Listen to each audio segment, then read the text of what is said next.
For over a decade, Franklin Delano Roosevelt was known to Americans as the boss, the man in the White House, the president.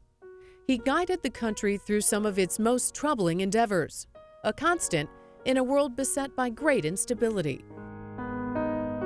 Let me assert my firm belief that the only thing we have to fear is fear itself.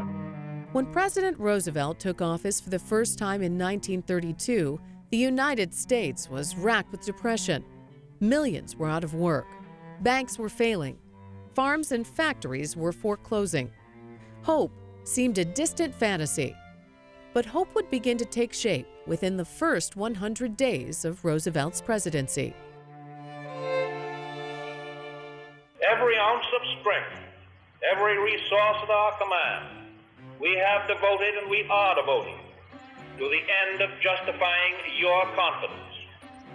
We are encouraged to believe that a wise and sensible beginning has been made.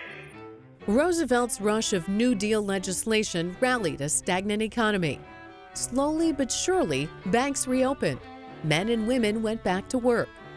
My most immediate concern is in carrying out the purposes of the great work program just enacted by the Congress. Its first objective is to put men and women now on the relief rolls to work.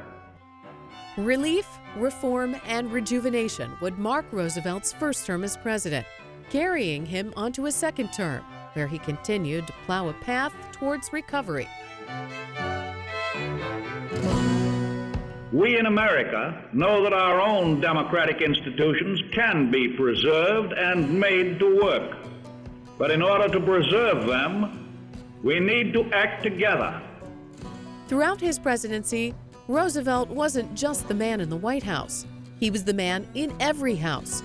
His voice was broadcast into living rooms all over the country using his so-called fireside chats to keep American citizens informed, comforted, and reassured.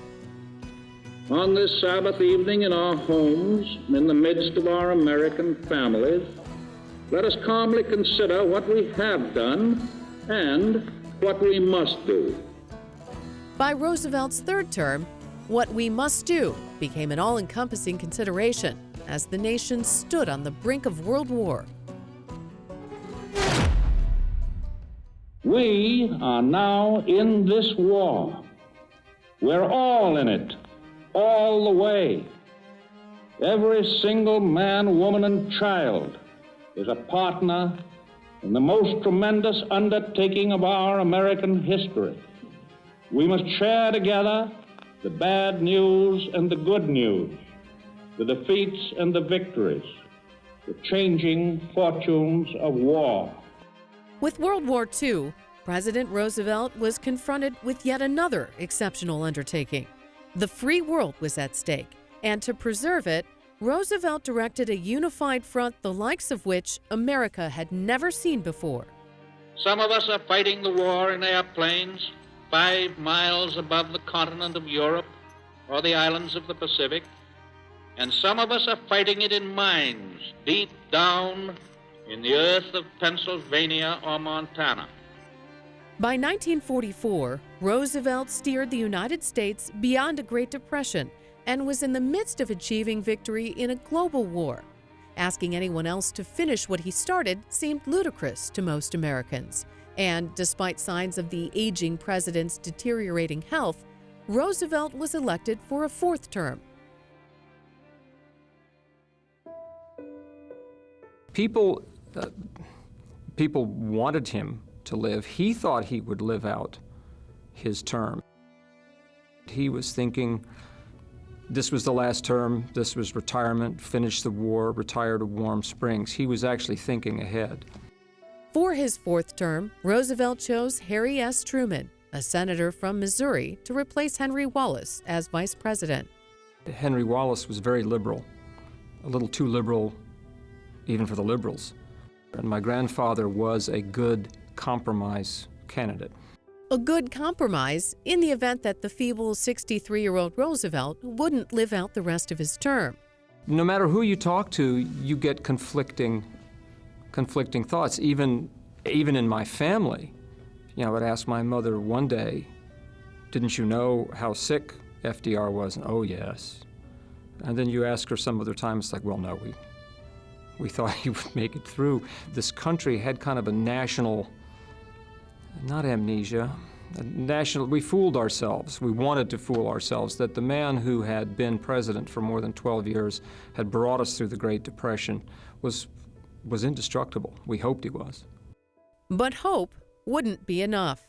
Years of strain and stress, reviving a depressed nation, the unending demands of an international calamity finally caught up with Franklin Roosevelt, and on April 12, 1945, he suffered a massive stroke and died of a cerebral hemorrhage.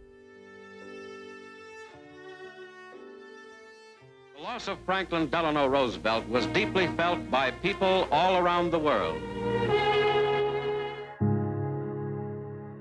Roosevelt's death marked a change Americans hadn't known for a generation.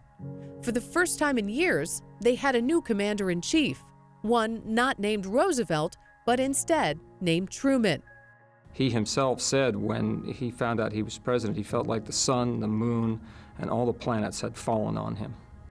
It was a feeling shared by a nation that had grown so accustomed to one familiar leader.